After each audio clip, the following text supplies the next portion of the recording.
pang-release na siya. So, ang atong next nga nila is, ano siya, ginayon nga? Yes, the Bible character. So, maglinya mo.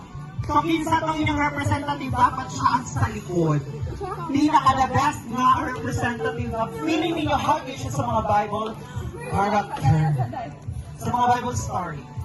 So, yes, the Bible character. For example, mura ni siya o kanang relay. Siya mo na. Tapos paghatag ko siya clue. One word lang. Halimbawa, mansanas.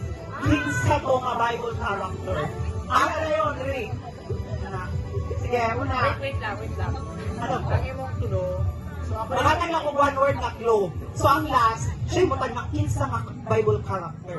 So, ako i-realize siya is ang tulo nito. Correct. Oo. Oo. Okay, ready? Sige. Mga clue lang ha, mga clue lang. First na tao, dire. Yan mo ha. Sige. Ano? Second, dire. Layo! Sige, patangin niyo kuan. Dapat tanawon ni mo siya, te. Pag feeling ni mo, niyanak na siya, dire. Sulti lang.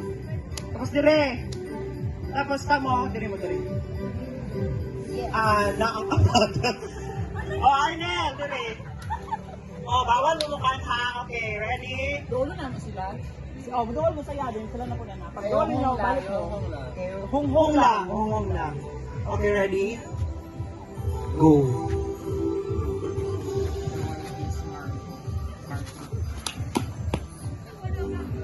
Go! Ayan. Balik na mo din. Balik.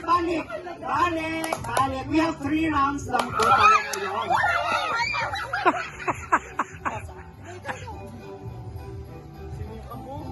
The perfect is Noah! It's Noah kay barcode. Okay, pwede mag-change. Okay, meron sila 1 point. Next. Ayan.